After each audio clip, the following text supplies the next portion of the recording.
बिस्मिल्लाहिर्रहमानिर्रहीम, अस्सलाम वालेकुम। मेरे साथ मोहसिन रज़ा ख़ान साहब, अली फ़ुरक़ान और आसमा इकबाल हमारी दोनों इस पॉडकास्ट और प्रोग्राम के जो दो साथी हैं वो आज हमारे साथ नहीं हैं। तीन चार जो अहम स्टोरीज़ हैं उन पे मोहसिन साहब से बात करते हैं। एक तो सेनेट इलेक्शन जो 21 जुलाई को है, खैबर पख्तूनख्वा की 12 नशिस्तें एक और एक नशिस्त एक है डॉक्टर सानिया निश्तर की। इसके अलावा तहरीक इंसाफ ने लाहौर में बड़े अरसे के बाद एंट्री की, उससे क्या हासिल होगा अब आगे। और अंसार अब्बासी साहब सीनियर तहकीकाती सहाफ़ी हैं, उन्होंने एक स्टोरी की है जिसमें ऑडिटर जनरल ऑफ पाकिस्तान की रिपोर्ट में पीसीबी और चेयरमैन पीसीबी से मुतल्लिक कुछ 6 अरब रुपए की खुर्द बुर्द के हकाइक जो हैं वो उन्होंने सामने रखे। मोहसिन साहब, सर ये सेनेट इलेक्शन जो है 21 जुलाई को, मखसूस नशिस्तों के बाद कहानी तो सारी पलट गई है। किसको कितनी सीटें मिल सकती हैं? देखिए, जिसके पास इतना पैसा होगा वो किसी की भी ठीक है। इसमें ये वैसे कितनी रसवाई नहीं है सर? पाकिस्तान का अपर हाउस और ये हालत ये है कि बढ़िया लग रही है। देखिए, ये असल में खैबर पख्तूनख्वा जो बलूचिस्तान है हमेशा से हमेशा से ऐसे रहेगी। पहले वो कबायली इलाका जात होते थे, ट्राइबल एरिया साथ।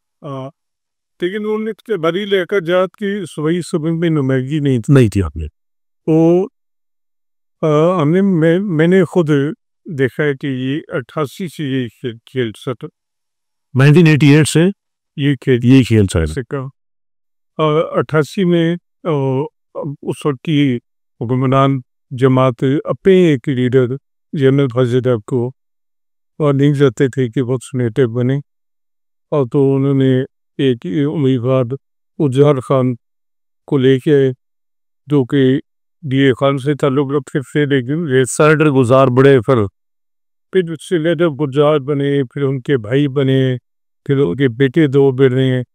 वो सच वो पैसे के जोर पर सेनेटर बनते गए। फिर हमने देखा है कि पिछले सेनेट के इलेक्शन में भी वहाँ काफ़ी पैसा चला और मलट रियाज की आशीर्वाद से कुछ लोग पीपल्स पार्टी के कामयाब हुए। हालांकि पीपल्स पार्टी की इतनी सेहत नहीं थी, और फिर उसके बाद वो पीटीआई में शामिल हुए। अभी भी सूरत ये है कि एक टिकट 12 करोड़ बिकने का तो किस्सा सामने आ गया, क्योंकि वह हांडी जो थी बेच चुराए कूद गए तो खट गई। और अब वो कह रहे हैं कि वो पैसे विकास के पास से वकीलों को दिए, वकील कहते हैं कि हम मुफ्त काम कर रहे हैं। अली यमीन गडापुर बार बार कहते रहे तो वो टाँव में ज़मीन बेच के 5,000 कनाल ज़मीन बेच के और वो खर्चा बर्दाश्त करें। या मिर्जा अफरीदी की बात कर रहे हैं, मोहम्मद अफरीदी के सेनेट के डिप्टी चेयरमैन भी रहे हैं और बहुत अरबपति शख्स हैं, बिजनेसमैन है, बहुत बड़े शख्स हैं और इंडस्ट्रियलिस्ट। उनकी हालत ये है कि उनके भाई जो हैं ज़ोहर अफरीदी, उनको केबी का निगरान वज़ीर-ए-आला बनाने के लिए मौलाना फजल रहमान कोशिश कर सके, या वो नहीं बने तो फिर वो वज़ीर बन गए थे। 2024 वाले रहे। जी।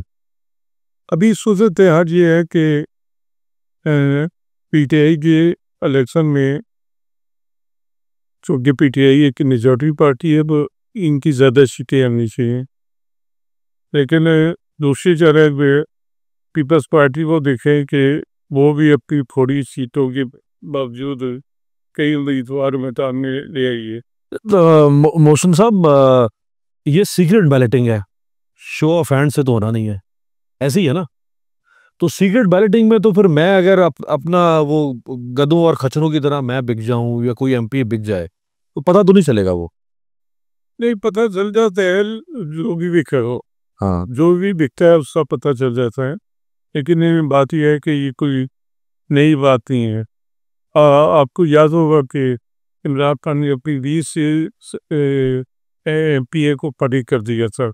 जी जी बिल्कुल, वो 2013 वाले से दौर में। हाँ जी, नहीं, वो असेंबली थी ना 13 से 18 वाली जो थी जी जी उस असेंबली में एक इलेक्शन में केपी के वजीर आला परवेज खट्टर और गवर्नर सरदार मेहताब थे। दोनों ऐसी पार्टियों से थे जो कि यूसी की मुखालिफ थी, लेकिन उन्होंने ऐसी हिकमत अमली बनाई कि कोई वोट ना मिले और उन्होंने बेहतर तरीके से मैनेज किया और कोई पैसा नहीं चलने दिया। पहला जो इलेक्शन हुआ उनके दौर में, तो आप देखेंगे उसमें मुस्लिम लीग ने भी 2 सीटें ली और पीटीआई ने भी अपने पूरी सीटें ली। उसके बाद इलेक्शन में जब गवर्नर सरदार मेहताब नहीं रहे थे, ये कोई इनका पीटीआई का उनका इस्तेमाल नहीं है उसका राइट, और ये 20 लोग के पीछे पीछे हैं। अभी भी सूरत हाल ये है कि आप देखें कि हर जमात इस कोशिश में कि पीटीआई की वोट खरीद के वो कुछ करे, और ये बात अगर ऐसा हुआ जी तो मैं समझता हूँ कि इस बात पर बुला करना बहुत आसान हो गया। लेकिन उसमें एक फ़र्क ये नहीं है सर कि फॉरवर्ड ब्लॉक में तो आपको अपनी वफादारी खुल के तब्दील करनी है ना, आपको खुल के सामने आना है कि हाँ मैं इमरान खान से या नवाज शरीफ से बगावत कर रहा हूँ। ये तो सीक्रेट बैलेटिंग है। नहीं, वो लोग हो इमरान खान के साथ ही होंगे। हाँ ठीक है कि मैं के खिलाफ हो जाएंगे, हाँ ऐसी कुछ सूरत हाल बनेगी। अभी आप देखें कि जो सेनेट के निर्वाद आ रहे हैं उसमें फैसल जावेद का नाम नहीं है। हालांकि वो रहे सेनेटर पहले। वो सेनेटर है और उन्हें मदद चाहिए, उन्होंने कुर्बानी दी थी है। मुराद सैफ का नाम भी था, वो भी आउट हो गया। जो और सेनेटर मौजूदा थे उनको भी अरेस्ट कर दिया। तो लगता ही है कि भी अच्छी खासी बड़ी तैयारी लगाएंगे सेनेट कलेक्शन में। और उसी तरह तो ये इख्तियार सारा फिर अलीमीन के पास तो नहीं होगा, इसमें तो और लोग भी होंगे। अगर पैसा चलता है तो सारा पैसा अलीमीन के पास तो नहीं जाएगा। नहीं, उससे बड़ा मेजर चल तो अलीमीन के पास होगा। जाहिर बात है जो बिकेंगे वो भी लेंगे पैसा, लेकिन जो बिक्री की जल्द देगा उसी भी बड़ा पैसा मिलेगा। दूसरी तरफ हम आते हैं मुस्लिम लीग नून की तरफ। मुस्लिम लीग नून ने अपनी जो पुरानी तहरीक थे उनके सुबह सदत के सबक को जिदा कैबर पख्तूनख्वा के एमपी साबित शाह जी वो अभी सेनेट पे नहीं है, तो उन्हें दोबारा आना चाहिए था। साबिक गवर्नर हैं इकबाल जटा, जफर इकबाल झगड़ा, तो उनको भी आना चाहिए था। तो उन्हें सबको मैंने स्टेप के अभी मुकाम आपके बेटे को लेके पैसा रहा सर पर। अमीर मुकाम के पास पैसा है, इन दो बेचारों के पास उस तरह से पैसा नहीं है। नहीं तो पैसा है तो फिर वो पार्टी उन्हें फ्रोक कर देंगे। हाँ सही ऐलान करना है पार्टी अमीर मुकाम को फ्रोक कर देगी। तो अमीर मुकाम कहाँ से नून लीग के फिर थे? जब अमीर मुकाम को ना मियाँ साहब ने सीने से लगा लिया जो परवेज मुशर्रफ के साथ, और वो आईएसआई के लोग जिंदा हैं आज भी, वो किसी फोरम पे गवाही भी दे सकते हैं कि अमीर मुकाम कैसे आके उनकी मन्नत तरले करते थे, और उन्होंने फिर सिफारिशें की और फिर मरहूम जफरुल्लाह जमाली की काबीना में इनको शामिल किया गया और फिर मियाँ साहब ने इनको नून लीग में शामिल कर लिया। ये तो मुशर्रफ के वही थो। हाँ भाई बिल्कुल, उन्होंने कुत्ता तोहफे में दिया था ना मुशर्रफ साहब को। हाँ तो सूरत हयात की टीम में बड़ी अजीब है। देखें कि एक ऐसा पर जाओ जो कि तहसील गर्दी का भी शिकार है, वहाँ सियासी जमातों में भी एक आबा तापी बची हुई है। तो लगता नहीं है कि हमारे हुक्मरान जो है मामला को सुलझा करने पे भी। देखिए अहमद वली कहाँ से बलूचिस्तान से सेनेटर बनवाया गया उनको। इससे पहले रहमान मलिक मरहूम, उनको वो रहने वाले पंजाब सियालकोट के थे, उनको सिंध से बनवाया जाता था। इसी का वो जो निहाल हाशमी बेग साहब थे, अनवर बेग साहब मरहूम, हाँ भी वो जिरम के थे, सिंध से बनवाया गया। निहाल हाशमी साहब कराची के हैं उनको पंजाब से बनवाया गया, सलीम ज़िया को बनवाया गया। तो ये सेनेट क्या तो कोई तकद्दुस, यानी पैसे तो एक और मामला है ना, ये भी तो है ना कि आप जिस सूबे के रहने वाले नहीं हैं आप वहां से सेनेटर बन रहे हैं। चलिए इसको मैं ऐसे कहता हूँ कि छोटा गुनाह समझ लें। नहीं है तो ये गलत बात जी। सुबह की हद पे आप डॉक्टर का टाका डालना है, लेकिन अच्छी बात उसमें यह है कि आप अपने ऑफिस कारकुनों को जगह देते हैं सेनेट जैसे ईवान ने। अब तो मोस्टली कारकुन पीछे रह गए, अब तो सीटें बाकायदा बिकती हाथ और पीटीआई के चूँकि हम ये बात कह सकते हैं कि इमरान खान इस वक्त नहीं है, लिहाजा जिसकी जो मर्जी होगी वो करेगा।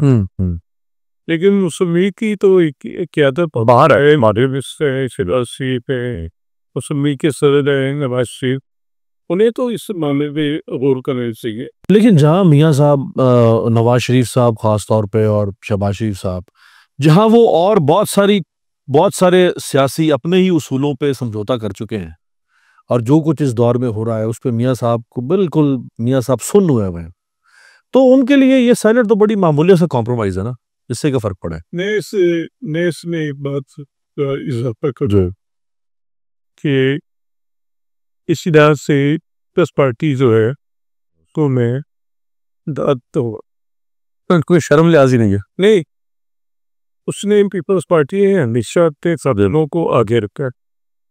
अब देखें उनके एक कश्मीर में चौधरी मजीद उनका कारकुन था, उसको लेके आ गए, तो ये मेरी शाह को लेके आएगी लीग में मेहदी शाह चीफ मिनिस्टर बनाया। नहीं तो ये सरदार तनवीर इलियास कौन सा कारकुन बन गया इनका?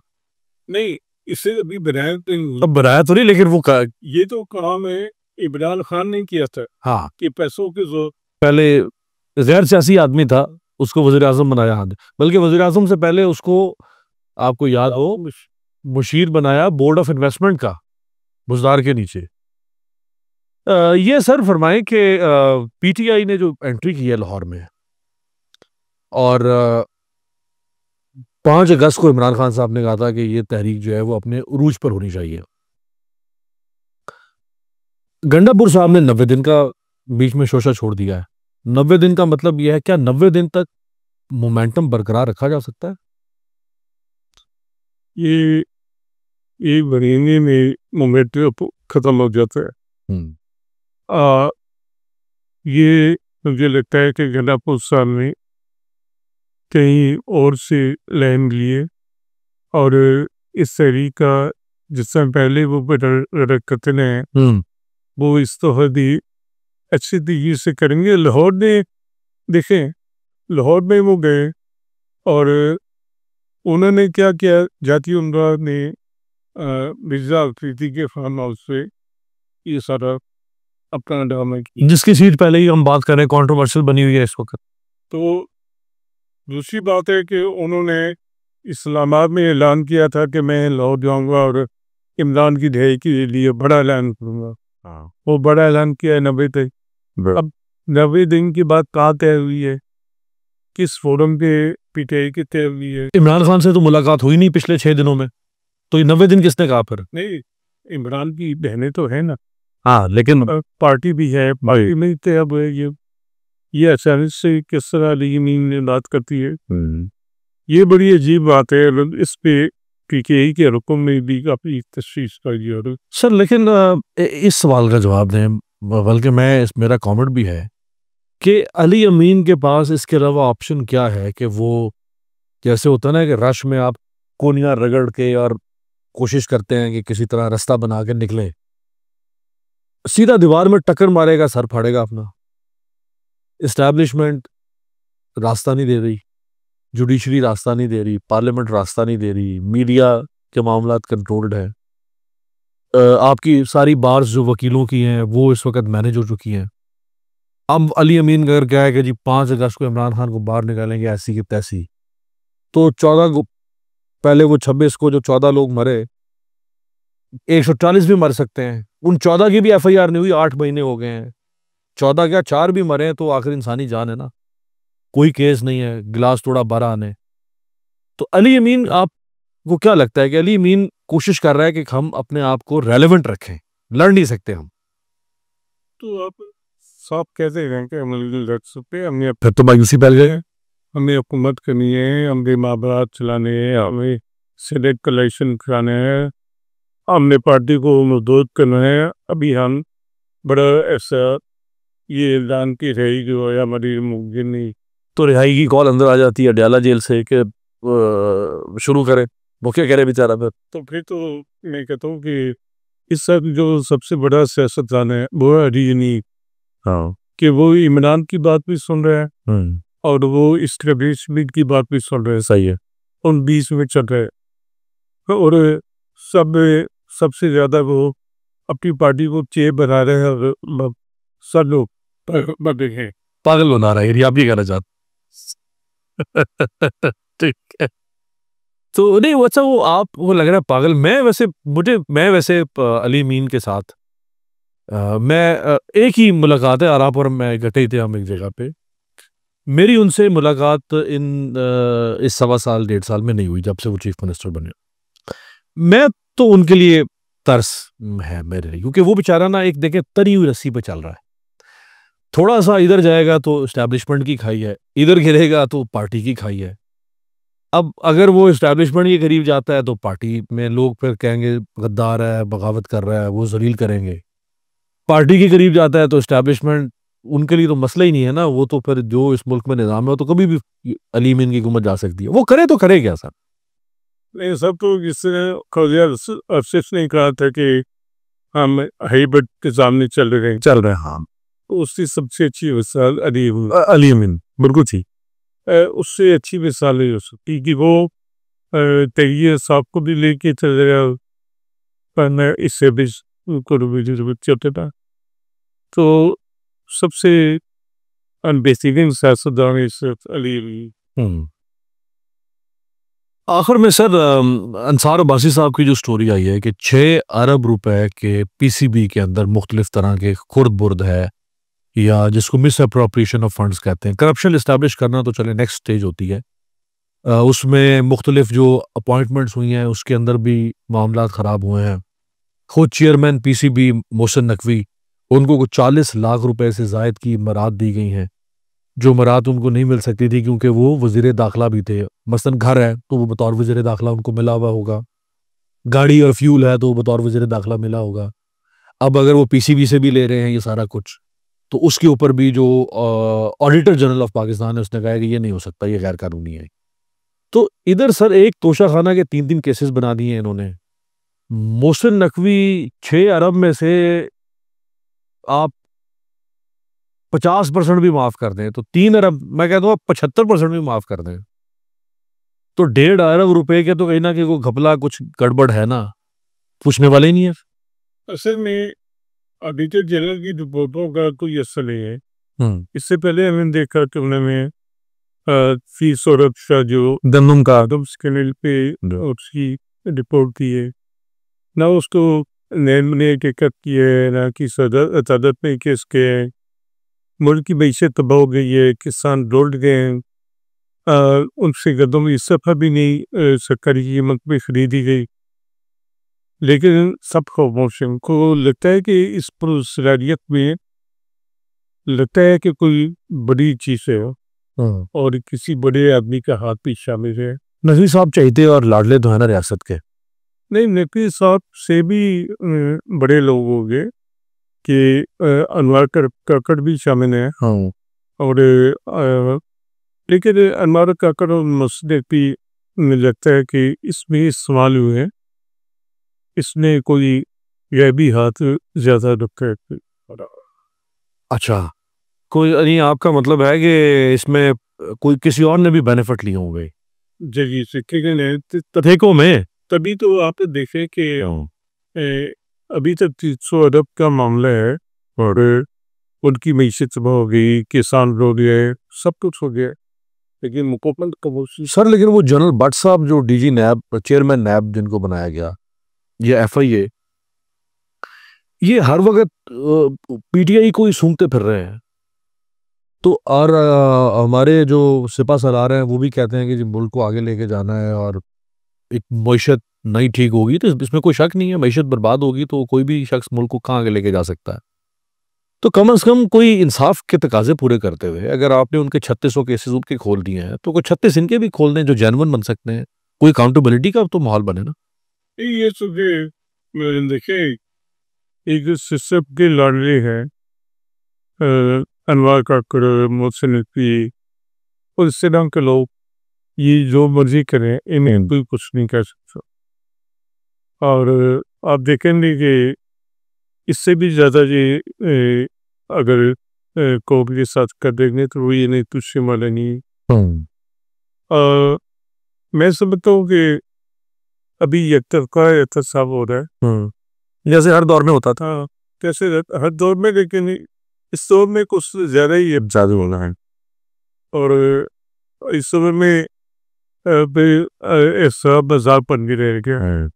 मैं तो शायद खाना बस ही इस बात को सेक्टिव करूँगा कि ये एहतसाब के दौरान है ख़त्म कर देने चाहिए, कोई है नहीं है। बाकी उल्टा खर्चा ही हो रहा है इसका, इसमें खर्चा हो रहा है और ये एक किस्म का जो है वो मुल्क पे अंदर नफरतें का तय कर नफरतें बना रहा है। बहुत बहुत शुक्रिया मोहसिन साहब सर आपका, और इंशाल्लाह अली फुरकान और आसमा हमारे साथ होंगे अगले प्रोग्राम में। मोहसिन साहब के इनिशिएटिव पे ये प्लेटफॉर्म एक शुरू हुआ है, कोशिश करेंगे कि इससे पाकिस्तान में जो सहाफ़ती कुछ तकाज़े हैं वो पूरे किए जा सकें। बाकी तो आप जानते हैं मेन स्ट्रीम मीडिया के क्या हालात हैं, इवन सोशल मीडिया के क्या हालात हैं। पसंद नापसंद होती है हर शख्स की, वो पूरी दुनिया में होती है। CNN को एंटी ट्रम्प कहा जाता था, फॉक्स न्यूज़ प्रो ट्रम्प था, न्यूयॉर्क टाइम्स एंटी ट्रम्प था, वॉशिंगटन पोस्ट प्रो ट्रम्प था। पूरी दुनिया में होता है मीडिया, लेकिन हमारे यहाँ कुछ ज़्यादा ही सूरत हाल इस वक्त ख़राब है। कोशिश करेंगे कि इस प्लेटफॉर्म से कुछ ऑब्जेक्टिव चीज़ें जो हैं वो आपके सामने रखें। अगली वीडियो तक अल्लाह हाफ़िज़।